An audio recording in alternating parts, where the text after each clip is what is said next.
The game didn't go as expected tonight, as Canisius fell to St. Bonaventure 86-64 at the Riley Center. I'm Mike Bunt, joined alongside Griffs play-by-play man Jay Moran. It just seemed like nothing went the Griffs' way tonight. Yeah, pretty much the whole way.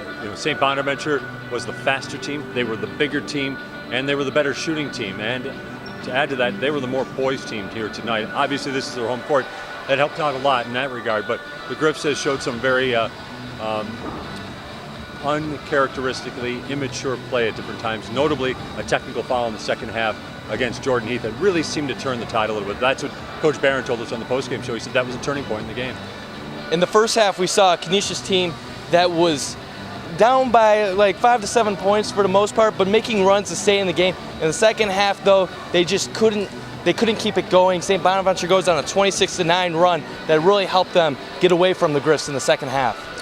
St. Bonaventure dominated on the boards, out-rebounding the Griffs by 20 points in the paint. They outscored the Griffs by over 25 points in the paint. It was just one of those kind of games where St. Bonaventure had a lot of answers and the Griffs had few.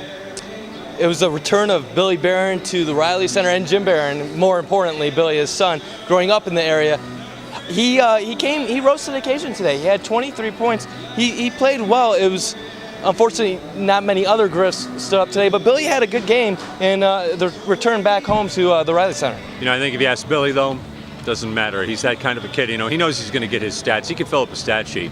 He came here to win. He lost here with Rhode Island when he was there. He lost here again on his final chance to win at the Riley Center, just a few miles from where he went down to grammar school at St. Mary's. So I know that's a disappointment for him. He's the kind of kid that, he expects to score points, but he plays to win.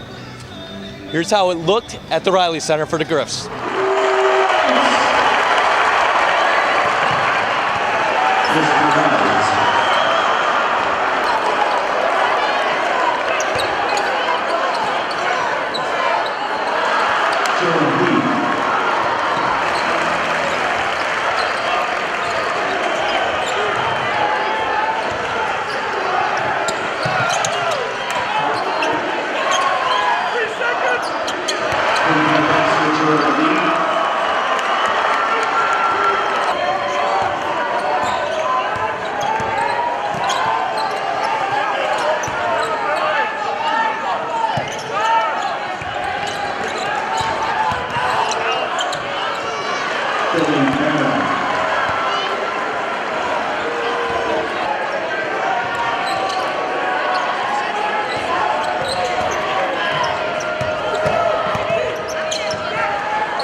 With the loss, the Griffs fall to 1-1 and return to action Monday night as part of the NIT tip-off against Rutgers. He's Jay Moran, I'm Mike Bunt, and you're watching Griffs TV.